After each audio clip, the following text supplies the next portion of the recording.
សួស្តីបងប្អូនថ្ងៃនេះចង់ចេញវីដេអូចែករំលែកមួយទាក់ទងនឹងការចិញ្ចឹមកូនមាន់លក្ខណៈ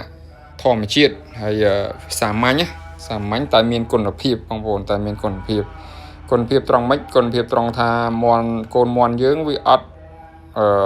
សូវឈឺហើយក៏វានៅមានសុខភាពល្អចង់និយាយចឹងណាមិនថាវាមិនងាប់សោះទេបងប្អូនវាងាប់តិចតួចអញ្ចឹងណា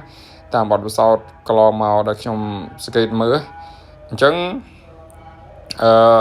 អានេះសម្រាប់ខ្ញុំឯណាបងប្អូនបើសិនជាបងប្អូនផ្សេងក៏មានវិធីសាស្ត្រមើលថែអីផ្សេងល្អជាងខ្ញុំអាហ្នឹងបងប្អូនជួយចែករំលែកផងតែអានេះខ្ញុំគាត់ថាខ្ញុំគិតថាការធ្វើរបស់ខ្ញុំទៅវាល្អវាជួយសន្សំចៃបានច្រើន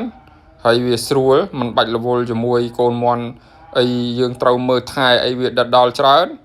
អាហ្នឹងបងប្អូនអាចធ្វើតាមខ្ញុំវាលក្ខណៈសាមញ្ញទេតែទទួលបានផលល្អបងប្អូនទី1បងប្អូនដាក់កូនមាន់នៅពេលដែលកូនមាន់បងប្អូនញាស់ហើយបងប្អូនដាក់ក្នុងទ្រុងនេះចេះឃើញទេបងប្អូនទ្រុងអញ្ចឹងណាបងប្អូនដាក់ក្នុងទ្រុងកុំឲ្យកូនមាន់យើងវាចេញតើចេញទៅមេវាបដើហើយមេវាបដើញ៉ៃហើយបដើទៅស៊ីអីទៅពីទៅពេញអញ្ចឹងទៅតែបងប្អូនកុំឲ្យប្រឡែងកូនវាបងប្អូនដាក់ក្នុងទ្រុងដូចខ្ញុំចែកបងប្អូនដាក់ក្នុងទ្រុងអញ្ចឹងបងហើយបងប្អូនមានចំហបងប្អូនចំហប្រឡោះមួយសម្រាប់ឲ្យមេវាចេញចូលឃើញទេបងប្អូនឃើញប្រឡោះដែលខ្ញុំចំហហើយសម្រាប់ឲ្យមេវាចេញចូលអញ្ចឹង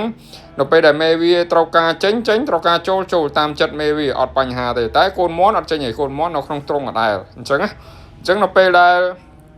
កូនវាស្រែកអอกมาថាកូនវាត្រូវការកម្ដៅ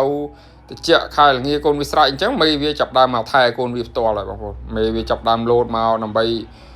ផ្អោបកូនវាឲ្យវាត្រូវកម្ដៅត្រូវឲ្យខ្លួនវាអញ្ចឹងទៅយើងមិនបាច់ចាំដាក់អំពូលកដៅអំពូលអីញ៉ៃទេនិយាយទៅយើងវិធីសាស្ត្រនេះគឺវិធីសាស្ត្របែបធម្មជាតិករណីថាឲ្យមេវានៅមើលថែកូនវាផ្ទាល់ដោយមិនបាច់យើងឯយើងគ្រាន់តែដាក់ចំណីដាក់អីធម្មតាដល់មកដាក់ចំណីយើងដាក់ចំណីទៅ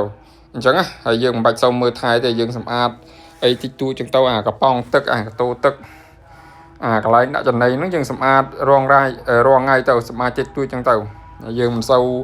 បាច់ខ្វាយខ្វល់ទេមេវានេះមើលថែខ្លួនវាបើបងប្អូនខ្លះអត់អញ្ចឹងទេគិតប្របាយពីមេហើយក៏ដាក់អំពូកម្ដៅអំពូអីចឹងទៅអានេះវិធីសាស្ត្រដូចខ្ញុំនេះបានចិញ្ចឹមលក្ខណៈតិចតួចដែរទេបងប្អូនបើយើងចិញ្ចឹមលក្ខណៈកសិដ្ឋានធំក៏មិនអាចធ្វើតាមខ្ញុំបានដែរលក្ខណៈយើងមេ4 10មេ4 10អីខ្ញុំអាចធ្វើតាមខ្ញុំបានខ្ញុំគិតថាវាជួយសន្សំចៃវាមិនរវល់ច្រើនហើយវាធ្វើឲ្យយើងស្រួលបងប្អូនណាឃើញទេមេវាដល់ពេលមេវាចេញវាលោតចេញស៊ីចំណីវាលោតចេញទៅដល់ពេលកូនវាត្រូវការកូនមកកដៅកូនវាមកអញ្ចឹងទៅបងប្អូនអត់បញ្ហាទេអត់មានអីរវល់ច្រើនទេអញ្ចឹងអរគុណច្រើនបើសិនជាបងប្អូនគាត់ថាវីដេអូនេះមានប្រយោជន៍បងប្អូនកុំភ្លេចជួយតាមដានជួយតាមដានខ្ញុំម្នាក់មួយផងអរគុណ